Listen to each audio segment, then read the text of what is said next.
中国跟泰国发表联合声明，因为他们邀请泰国的总理去访问。泰国说重申支持中国的一国两制的方针反正中国现在只要这些人去，大概都叫他们讲这些话那另外呢，泰国总理还喊和平统一、一国两制，挺了，他说挺这个所以呢，我们的外交部说你不要配合中共打压台湾嘛林佳龙说我们跟泰国一直很好要秉持对等互惠原则来处理而且泰国呢这个顺着中国矮化台湾会不会影响免签呢？因为之前对柬埔寨取消他的免签那现在对泰国会不会呢？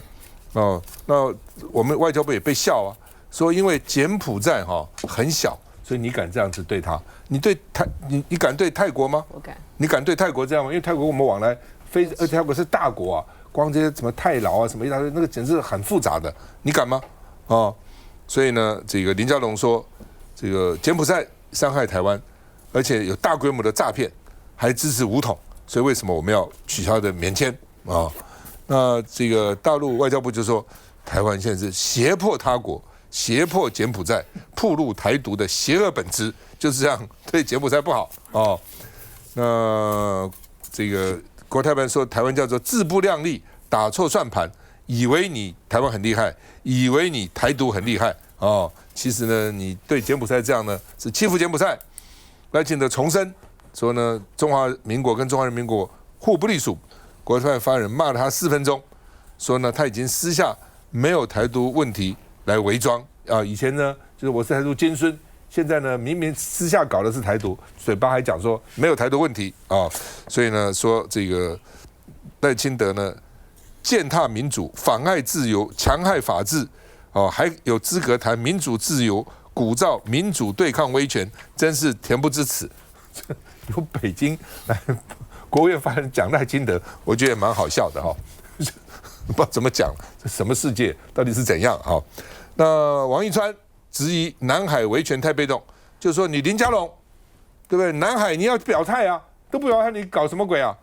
那林佳龙问他说，那如果是你是外交部长，你要怎么做？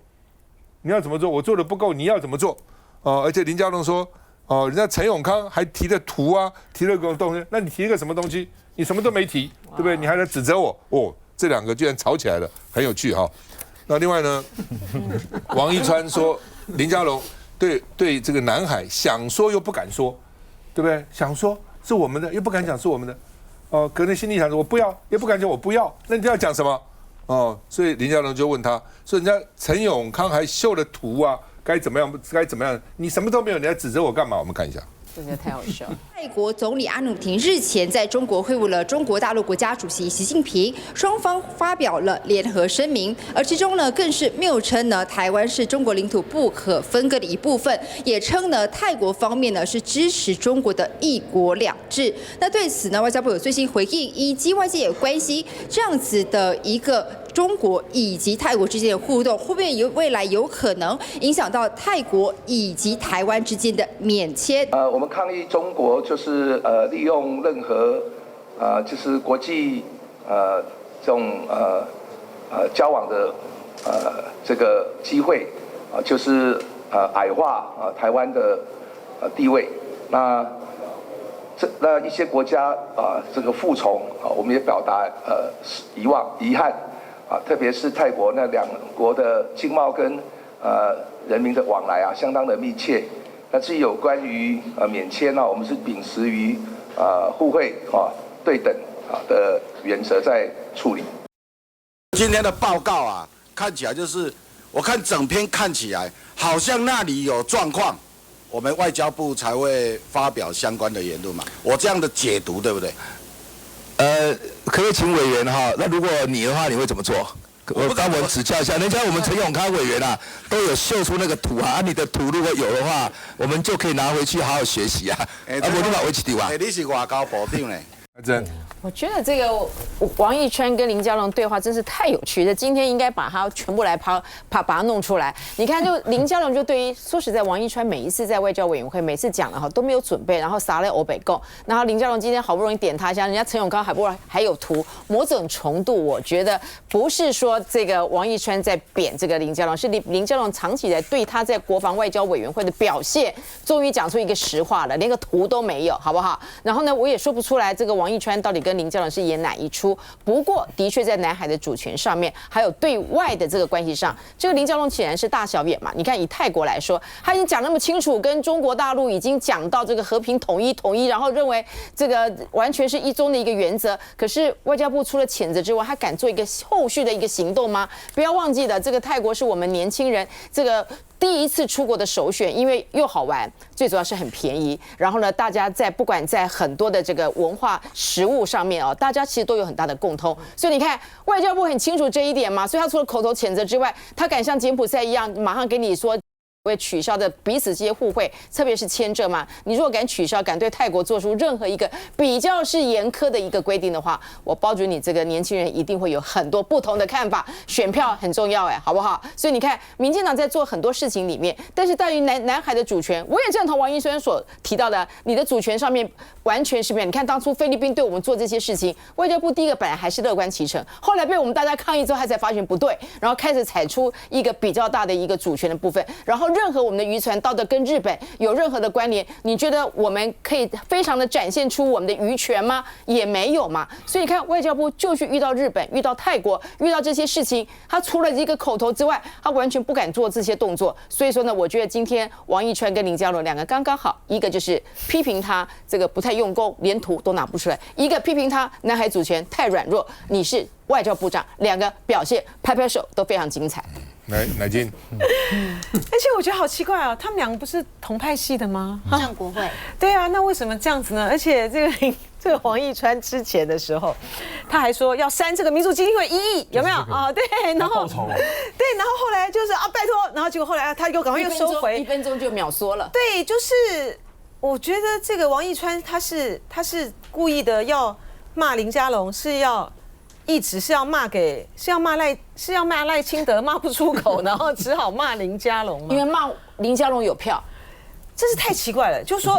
今年他又没有要选举，所以我都觉得就是王一川这很妙哈。就在这个外交委员会上呢，偶尔也会讲讲话了，不是要这样讲。就说这个自己这个同派系操戈啊，而且这个林佳龙呢是正国会的领袖，好，自己同派系操戈，然后操出了这个真心话来，就是说我们国家在这个南海主权10周年的时候，表现的实在是太逊了，太糟糕了，真的是太可耻了，好，就是南海主权10周年，他把我们的太平岛都视为礁了，好，这样子的一个太平岛是礁，冲之鸟是岛。对，就是太离谱了，就是太离谱了。这太平岛都是成为礁的情形之下，就说连过去蔡英文在当总统的时候都不能够接受这件事情的时候，你赖清德就默不作声。然后从这个日菲呢擅自划定我们东部海域这边是经济海域以来，就是外交部呢完全就是荒腔走板哈。对于日本跟菲律宾呢，特别是对于日本，好，就是用一种很谄媚的一个很莫名其妙的低姿态，在对着民进党政府的眼中的这个日本大哥哥，然后在该保障我们权益的任何的地方，不管是冲之鸟礁的问题啊，不管是有关于海域经济主权问题，一句话都不敢说，连在这个南海主权上面的问题上面呢，也都不敢讲。今天这个摆明的事实很清楚，当我们不主张我们自己的这个主权的时候呢，那当然这个中国大陆就来介入了哈，他就来管这块地区。就是他们的哈，所以民进党呢还是不断的在那边讲说什么啊，大陆采取的这些灰色地带的威胁啦，把这个台湾海峡啦什么的内海化，你这样子的一种声明，这样子的一种主张，不是看起来非常的苍白无力吗？所以说，我觉得民进党今天这个王一川跟林佳龙这样子一个对头，就是把真相说出来啊。特别是我觉得大家要特别的注意哈，中国大陆呢，在过去的这一段时间以来，它在于东南亚的这些的国家，还有这些的南方国家，它采取的那种交往是非常非常密集的啊，不是柬埔寨、越南，然后泰国这些首相，然后从今年，我们如果不看这个南方国家，从今年的1月到这个5月哈，最新的统计还没有出来啊，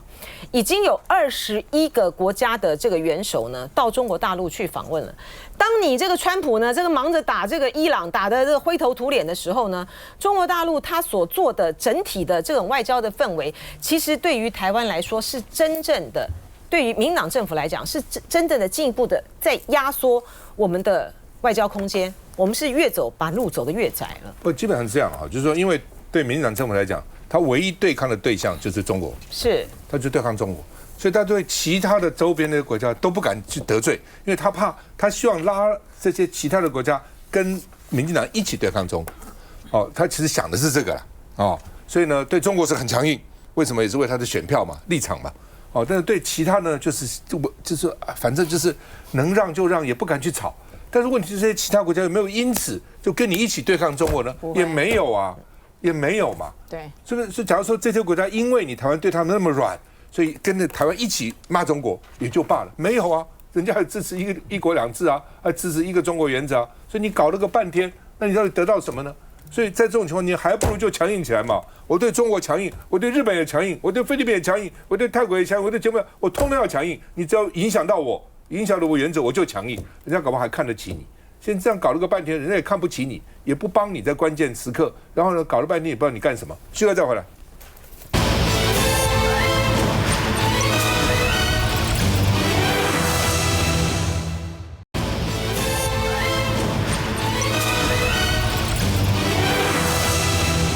好，中联原来有19批油，哦，说不能上架，下架了，现在又重新上架。那卫福部长说呢，因为我们认为它是安全的，哦，安全的，一共原来有30批了，7批苯醛比超标，哦，1批没有检体，哦，不检查什么，哦，3批在油槽里面还没有装桶，剩下的呢，19批说没问题了，啊。那蒋万安坚决反对，说你急什么呢？为什么又没问题的呢？到底怎么说？当时把它下架是怕有问题嘛？那到底有差？就是说这样讲好了。所以你那有问题，为什么有问题？到现在都是猜的，都还没有确定到底为什么？到底是因为黄豆含水分太高，还是他们讲的放宽的那个放宽从0.5%放宽到5%的那个干燥产生的就有点焦的那个状况，焦的豆子。还是说这个制程中间有什么问题？到现在为止都是，我认为都只是猜测，大概是这样那样。哦，那因为找到原因才知道说其他有没有这个情况嘛。哦，然后其他到底会不会这样，你现在都不知道哦。所以呢，就这个蒋万安、卢秀燕都问说，到底你急什么？所以刘秀燕也说疑虑很大，对不对？你干嘛这个时候一定要改它上架呢？哦，那陈其迈也认为说，你一定要确认安全无虞才准啊。哦，所以是否会以民众的安全为考量？因为地方政府它直接面对民众啊，哦，中央跟民众其实离蛮远的了啊。哦，那另外呢，说原来说中联有个问题外销日本，现在说外销韩国，哦，赶快发函来补救，说不是到日本到韩国了啊，原来以为到日本去啊，说呢这个是没有检体，不是超标，就是没有检体，你怎么检查呢？你怎么检查啊？你说这个人吸毒了，然后呢他走了，尿呢尿没有。我这尿是别人的尿，不是他的尿，你怎么查有没有吸毒呢？有没有毒呢？那卫副部长说，食安应该回归科学，不要过度政治化。哦，说呢不要抗议，不要绝食，因为这是一个科学问题。我们看一下。30批油品预防性下架后，食药署周二说，其中19批符合安全标准，允许重新上架。蓝绿地方首长质疑太仓促，但部长不这么认为。不会，这个都是按照我们的科学证据跟我们的调查结果检验的报告，那么所做的这个确保，所以这些商品是安全的。只是致癌油风暴不止影响国内，卫福部才说其中1批销往日本，但食药署21号晚间改口，说该批油品是销往韩国。我抱歉啊，昨天我的记忆有误哈，所以去讲成是日本，其实是韩国。我订的是对齐欧盟，可是你输出去韩国，韩国的标准就是2 ppm。1ppm， 我现在只想知道你7月6号就知道有30个批号，你什么时候通知韩国的？业者是先有通知，那个时间我们再确认。有，你刚刚叫他拿文件上来查，你到现在还没告诉我几号通知的。现场鸦雀无声，而前一天行政院急召6都首长召开食安法修法会议。据了解，会议光讨论第7条就卡了约2个小时。卫福部版本连法务部、法规会等单位都没共识。昨天修法的讨论里面，中央跟地方其实大家对于成立这个重大食品安全事件的指挥中心，这个大家是有共识的。很好啊，因为最重要的是它要明确的授权这个指挥中心呢，能够去统合调度资源。眼看风波越烧越大，在野党质疑至今没人扛责。来，伟杰，就我觉得现在呢，刚刚石强说这是科学的问题，没错。我想我们民众也希望可以科学的回答我们。第一个，到底这一批这个油，过去这一批从6月底发现到现在，到底这一批油或者这一批源头原因到底出在哪里？说真的，目前就像赵大哥所提到的，都只是他们的臆测，也没有很具体的告诉我们，所以可以告诉我这个科学的依据在哪里？这第一个。第二个，产品的问题，4月份到这个6月底发现的这一批有问题的油，在之前到底有没有问题的油？说真的，他也没有依据科学告诉我，到底过去4月以前的东西有没有问题？没有。好，接下来你现在告诉我说你东西已经要上架，这上架是没有问题的。我觉得就像万安市长讲的，就好像所有我们地方首长所提到的，第一个有那么急吗？因为现在民众对于中央政府的信任感已经完全没有了，因为你该怎么样的处理事情，你都毫无章法。一开始说20%的一个问题，这后来又全面下架，好像又说要全面上架。说真的，这些确实都是科学的问题，但是我们需要科学的数据来回答我们，到底民众该如何依循哦。所以刚刚又提到说有这个东西卖到国外去，我说真的，这有时候甚至还把台湾的脸丢到国外去。这个部分我觉得。说他虽然说或许因为这阵子他非常的压力非常大，非常紧张，但是呢也不可以这个信口开河一下说日本，一下说韩国，还到底是哪一个国家？你要讲清楚说明白啊，到时候人家也要反制我们怎么办？那这个时候或许又像外交部长一样，又软趴趴的，没有任何的回应，这样怎么行？你把国内的问题处理不好，还延伸到国外去，所以我觉得确实很多的科学的问题，你应该科学的回答我们。最后我们讲到这个修法。说真的，我也必须老实讲，不管这个修法左荣泰在不在，或者他认为可能卫福部这个政委陈时中比较专业，他交给他，我们就希望你要行政院长出面来主持这个修法而且重点是什么？民进党已经执政11年了，你现在还跟我提修法，那请问一下，你过去11年都在睡觉吗？梅思全。这个蒋万说，或者是卢秀燕说，到底在急什么？这个大概是全台湾老百姓的心声了，因为到今天为止。你说很多的资讯，其实民众他其实还是不了解，因为太多太复杂了。到底是我们发现了5000多吨，然后追回了多少吨？那到底这个小朋友开学之后要不要担心？这些都是问题。虽然我们现在很幸运的，真的是很阿弥陀佛，我们是面临到暑假没有小朋友吃营养午餐的状况。可是你说家长担不担心未来开学之后我们使用的油有没有问题？你政府可不可以挂保证？到今天为止，很多的调查。在科学上面都还没有一个结果，那石崇良要急着要把它上架，我其实想不太懂为什么。你说在政治上面的考量，他也不至于到这么笨啊。民进党聪明的人也一大堆啊，他也知道这个时候上架应该会被骂，他们一定有什么原因，要不然你为什么要在现在去宣布这件事情？再不然就是他们急着要反野，马上在野党号召了很多的民众，还有很多对于食安有疑虑、对于民进党政府失望的民众，要在7月25号站上街头。他或许他也是用这个方式，我们现在东西都已经上架了，上架代表什么？这事情过了，没有问题了，解决了，因为这些油都没有问题，大家安心。所以他到时候他可以讲的是，这些油都已经恢复到市面上，在市面上的大家都可以安心的使用。在野党你们在吵什么？不要在那边撕裂台湾的社会，这或许就是他们在未来面对在野党的一些质疑，在面对在野党监督的时候的一些布局，不然。你说从政治考量上，从科学考量上面，或者从你的良心考量上，都不应该急就章。现在台湾人民对于食安还打着一个大大的问号，没有必要在现在去抢快。教育，这个3大油脂公司哦，就是大统益、中联油脂跟台糖，现在全台湾都知道了，全台湾有就这3家了，换来换去，换个招牌，换个包装都是。那其中最大的大统益呢，是主要是40%，中联油脂是3%，剩下就是台糖。那所以大家就问啊，在过去的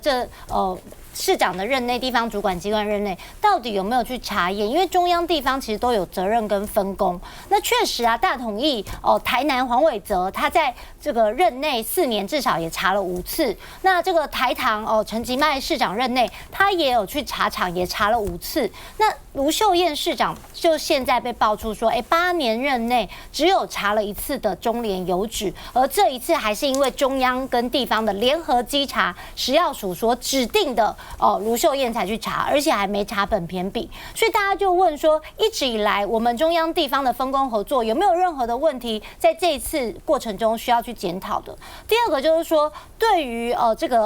这些食品厂、油厂的责任跟罚则，目前也太轻。然后呢，实验室有没有主动通报的义务，都是未来我们在修法的时候，现在我们行政院所提出的，希望中央地方一起解决的。而且现在还被爆出说，这个中联油脂在过去的3年里面，营收是衰退了营收衰退1/4，但是毛利率却增加了21%。相较之下，大统益它是主要市占率最高的，它的呢毛利率呢只增加了6%。大家就问说，你毛利率哪来这么高？你明明营收是衰退毛利率却增加了2%多，就是你在炼油的方式，用一个比较取巧的方式。刚刚讲这个黄豆，今天这个食药署也查出来了，你的黄豆本身就有问题，结果你自行放大这个黄豆的这个筛检率，然后让它可以让不好品质的黄豆也可以来去做炼油，结果产生了更高的本偏比。那这个问题其实也是一个偷工减料的方式，因为大家知道含水的黄豆，你在炼油的过程，你可能要用比较高的温度，或是用其他的方式去榨油等等。那这个只要高温，它就会产生本偏比所以这个过程中就是一个为了追求快速甚至节省成本所产生的问题。可是一直以来，如果我们任由第一个厂商自主，第二个我们地方政府的稽查，第3个实验室的第三方认证，如果这3重失效，甚至大家都没有各司其职，甚至呢都是互相包庇的情况之下，就会产生现在这样的问题。所以谁来稽查，谁来监督，甚至这个源头的流向政府有没有把握掌握，都是这次所凸显出来的问题。所以第一时间的资讯公开透明就是非常重要。中央在这个过程中，就是因为没有第一时间让大家知道说这些产品的流向、该下架的商品，或是有这个涉及到这一次中联油脂油品的加工品有哪些，跟餐厅的哪些没有公布出来，导致大家认为说这个部分是慢半拍的。但是同时，我们也认为说，在这个过程中，中央地方要共同努力。那725这个对于国民党来讲，他们想要上街头，他们的诉求如果能够是在这个诉求之前能够把问题解决、修法完成，让大家有一个共同解决的方式，这个才能够安定民心，让大家相信说政府有能力在食安上做好把关。基本上了就最近特别，本来我以为说现在人都可以活很长。